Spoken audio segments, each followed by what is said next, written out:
Okay, so next up we've got Adam. We'll just switch over to this portfolio here. There we go. Just hide me for a little bit. So Adam wrote, "Hi, I'm an environment artist from Prague. Dude, freaking love Prague. I've gone there twice. I want to go again.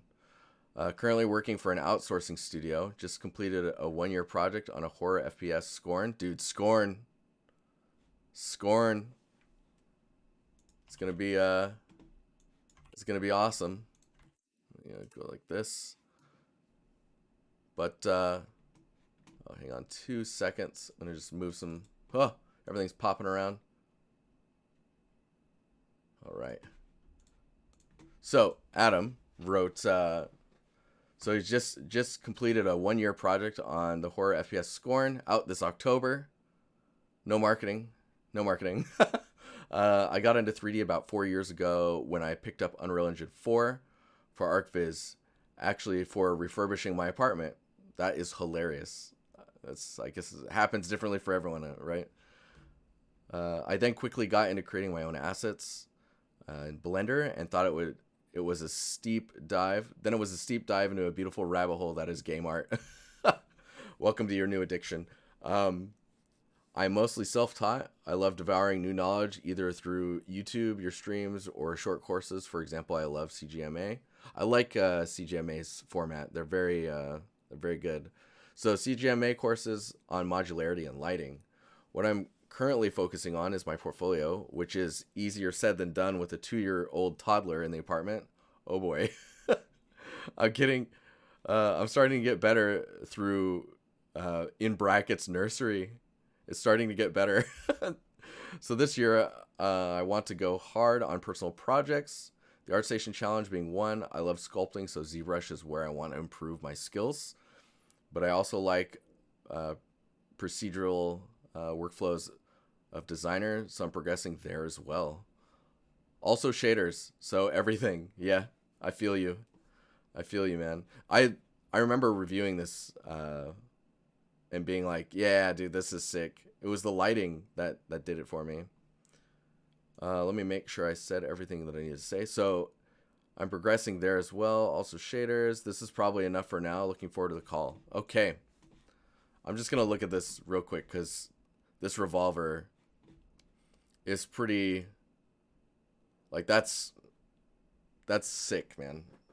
I remember looking at this and going like, yeah, this is cool.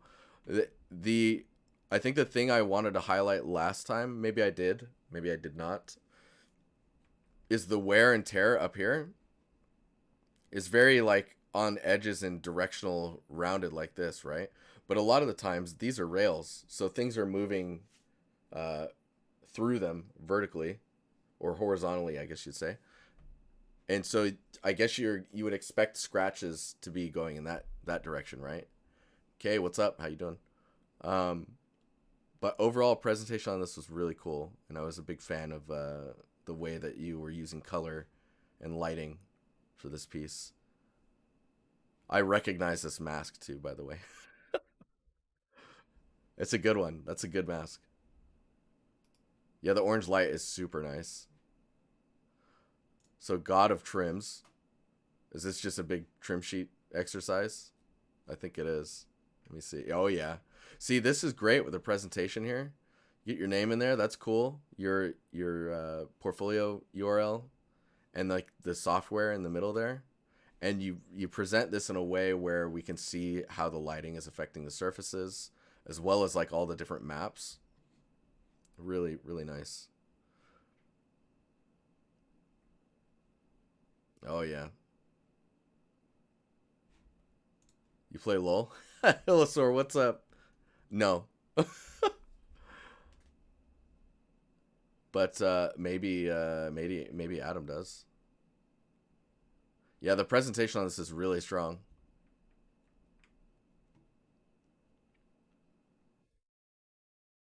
Just looking through all the, so the way you're displaying this is quite interesting. Polygon Academy with the knowledge. Oh yeah, there's Paragon set. What a tutorial that is. So when I look at this scene, I guess you're just trying to show these off, right? So it's a little strange that it's clipped here. This is really nice. Um, yeah, I'm trying to see what else we could highlight, because like there's these which look like decals. These look projected, maybe. Those feel a little strange, but I think when it comes to just showing the way that your trims are set up, and like how you're using the assets in the scene. I know this is just for displaying the pieces, right? So it's a little, it can feel a little strange. I guess if you're gonna build a scene, be careful with like where you're putting the grass, just because like you'll get clipping into the harder surfaces. Whenever you can make some strips of grass that follow crevices in the texture, you get an automatic like visual upgrade just by the nature of like how natural stuff starts to feel. Um, and then where the grass goes in the water, just getting some like better reflections to kind of like either show that connection between the grass and the water, or uh, bringing the mud or dirt up enough for the grass to connect. Because other than that, I mean, this is pretty cool. I'm a huge fan of this presentation, though. This looks very good. As you can see, the grass kind of feels scattered, like you're not sure where to put it, other than maybe we're using it for compositional reasons. But yeah, no, it's looking cool. Let's we'll go through here. So some substance stuff as well. Is there any scenes specifically you wanted me to focus on? Yo, what's up? How you doing? Is it Tama? No, I'm not. I'm terrible at Tekken. So there, these types of it's Thomas. Okay, cool.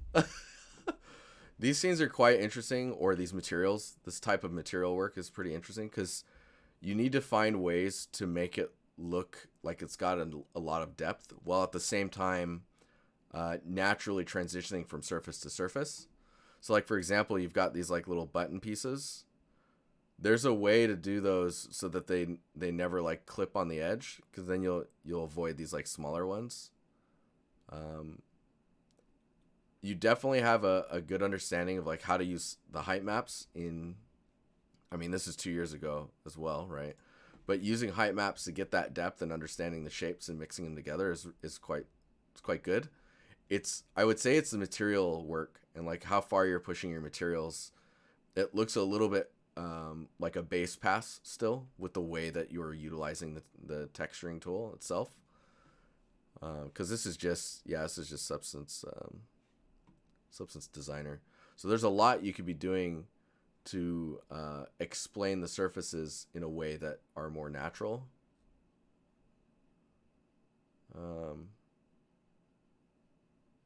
Oh, I'm seeing your messages now, Adam. But yeah, I think if you want to approach stuff like this, or like pushing your materials, where to push this type of work going forward is going to be in your texturing. I think that's where this one's suffering the most currently. Then again, that was 2 years ago, so let's see what's going on here. You've got a Epic Zen Garden. So is this just using the Epic remakes are cool. I agree. Zen Garden by Epic. So I did an environment and lighting pass on the previously mobile optimized scene. Whoa, this is mobile optimized? Dude, that's crazy. Oh, I love this. So I don't know to what degree the scene was before. Again, I think if there was a link to that reference, that would be really nice. Ooh, this is nice.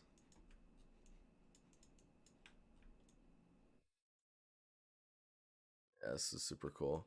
You could see how you can definitely tell the mobile optimized, which I think now mobile can do even crazier stuff. But I mean, this is cool. There could be a lot more breakup in the roughness. I guess I don't know how much you were pushing like the surfaces past like what they were originally, but I think whenever you do a remake, think about it like in that regard, like taking the materials and seeing if you can push them further or push them more in the direction uh, that you would like to see the scene going. Because like this surface is quite simple, and then this one's much more complex, at least even in like the roughness range that it's displaying. Yeah, mobile's kind of crazy now. So it was mostly a relighting scene. You would have done more nowadays. Yeah, how this is 2 years as well. Okay, let's Oh yeah, I'm excited to get to that door. Let's see, how old is this one? So it's a chunky door. This is last year. I love the text. It's maybe the edge of the text. This is something that a lot of people run into. Um, if we go in and just we'll just use the default text, right? So if you have text like this and it's painted on, um, it's not going to become uh, it's not gonna do it's not gonna do this, right? Because that would mean that the paint came further out. What it'll do is you'll lose a little bit here and there inward, maybe a scratch or two, like throughout the paint, and then some other chipping.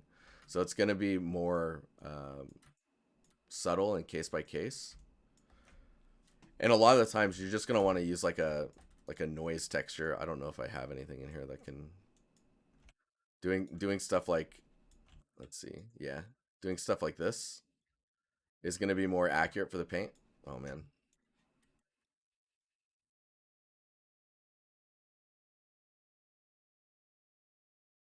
wonder if I can turn this down as well, because I don't know how this brush is behaving. It looks like it's a smearing brush, which is not gonna help us. But I think you get the idea, because you wanna be looking at the edges being chipped away instead of like happening around. Oh yeah, even that's pretty good. Like if they're splattering and kind of chip paint, it's gonna be a little bit more accurate. Anyway,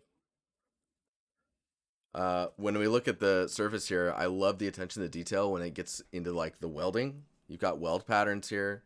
The bolts feel a little strange in this like little inner area. Maybe it's like that in some reference somewhere. Um, and for this type of door, I would definitely push thickness of elements. So like this edge here is very thin, and it's supposed to really hold that crazy pressure back if something happens, right? It says pressure here as well. So this needs to be um, likely thicker just to help sell the reinforced look that you're going for. But it's pretty cool. Pretty cool. So that was last year. And let's look at this one as well. I think we looked at this one before. This one's pretty cool. Inspired by Josh Lynch's tutorial, made so that I could fit. It would fit my upcoming scene. I really like how this one turned out. Hope you like it too. Oh, the reference for the door was thin? Oh, interesting. I wonder if it's using pressure to push into this, which just makes it even more sealed. Maybe. Maybe. Anywho, to someone who has no idea, they will read that and it'll look weak to them, right?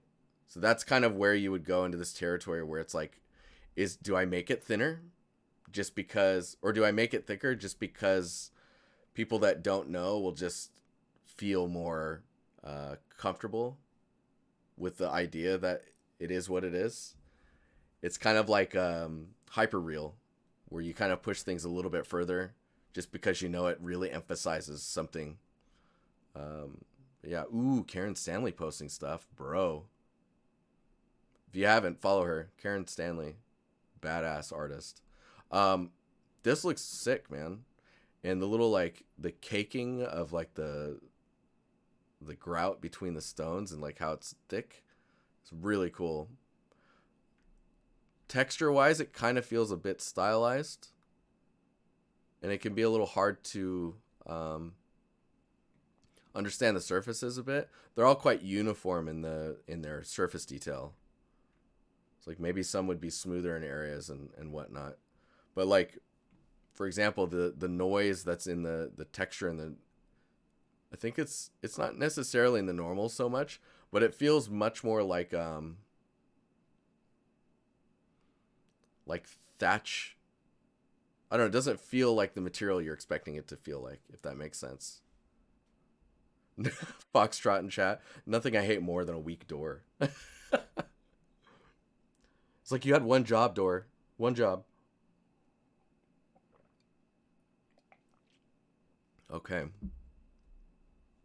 The other thing you're going to want to watch out for is these straight lines where you've got stones that are pretty even to each other. You'll end up creating this line here. And it's not too much of a big deal on this sphere, but if you were to put this on, like, say, a wall tiling, you will see that line almost immediately.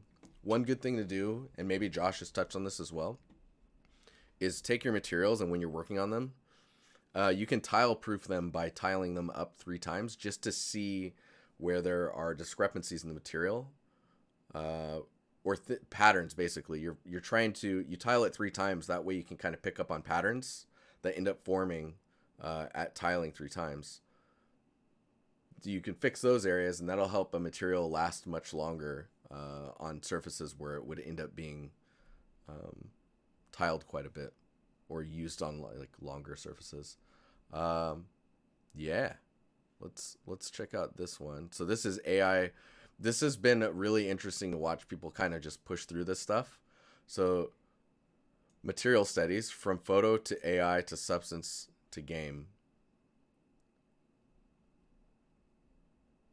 This is quite an interesting approach people are taking, and I'm totally down with it. I think it's a really intriguing, interesting way of generating materials or getting variation or references, or like it's not just AI generating images. It's a tool for you to create content in different ways. Like, you get happy accidents so much more often when you approach like this. Like, this surface is really interesting. Like, this one's also quite intriguing. It feels like it might be a little soft. So you're using Gigapixel AI, Substance Designer. Yeah, it is really cool, right? Axel Explosion. Seeing artists embrace AI and use it in creative ways. Yeah, so instead of being scared of it, you just take it and you make it yours. You turn it into, you use the tool and create content from it. Like, these materials look great. I don't know on like, because like this is really blue here, for example. So presentation wise, it can be kind of hard to read the surfaces.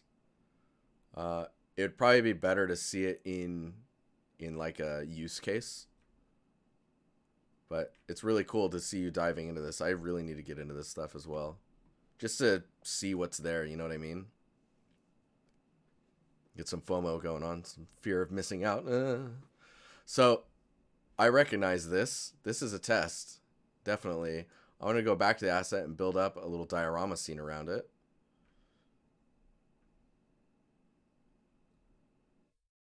So you did a sculpt. It's really interesting when people decide, like, these details, that could be a tileable, right? A tileable detail normal. And so all the sculpting work goes into like the edges and the overall shape.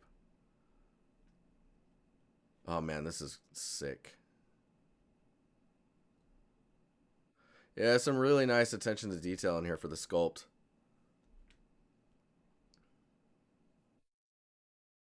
You shot yourself in the foot with so much sculpting. Yeah, I mean, you should only sculpt a lot when you really want to sculpt a lot, right? So like the scene I'm working on right now, I would say I shot myself in the foot, but all I wanted to do was sculpt. I just wanted to get in there and just sculpt away. So I think if you were doing this for a test, sculpting everything just turns into a lot of time. needed to get the test done. Um, yeah, where I feel like the wood pieces are breaking down a little bit. Well, I was gonna say here, but I guess it depends how this is worn away, right? If it was splintered, it would be more of like brute force happening. Whereas this maybe at one point was splintered, and then over time it smooths out. The splinters break away, rain and cold and everything just kind of smooths it all out, and it just turns into a like a softer damage to wood materials. Let me just go down to this. Yeah, so it is a little splinter, but it's just quite old, right? Man, the color in here is really intriguing. This almost looks AI generated just because of the way the colors are. So weird. But the sculpting looks sick. It's probably more about like trying to push. I love the warm lighting on the back. It's really nice effect for like getting some interest in there. Um, really getting the crevices to read and the edges. I think you've done a pretty good job.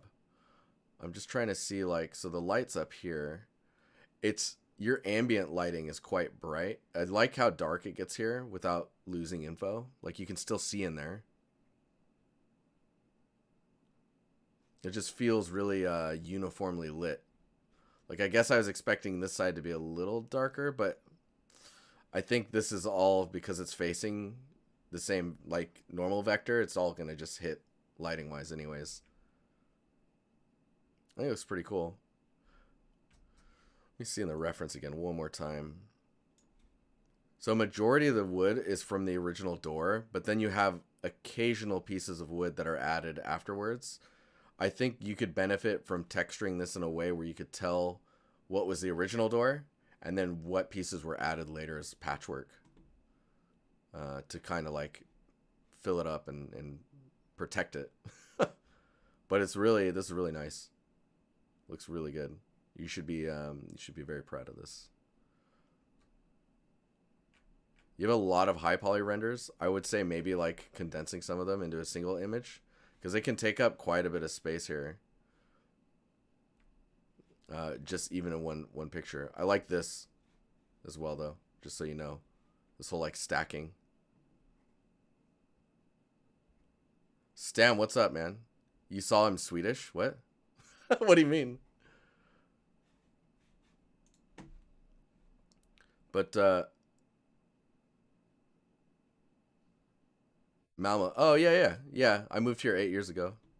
So okay, Adam, do you have any questions that you want me to answer before I jump onto the next stuff? I think overall, when I look at your portfolio, it's pretty strong. Um, I just don't know. So it says environment artist. I want to see an environment, and I know you were saying you kind of removed some of your environments. Um, what's your next scene you want to be building? He's chatting to me on Discord, so I can respond there.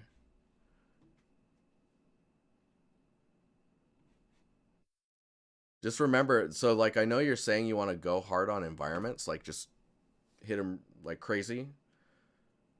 Don't think too big about it. Just do the challenge and you're good. You said you're in the challenge. You should sign up for it. I want to see. I want to see. Anyways, cool. Gonna have my office ready next week. Oh, nice, man. Haven't signed up yet, bro. No, I'm just kidding. Anyways, cool. Cool. Adam, thank you for submitting your portfolio. If you got any questions, just ping me. And I look forward to seeing your scene you're working on. Awesome possum. I said it.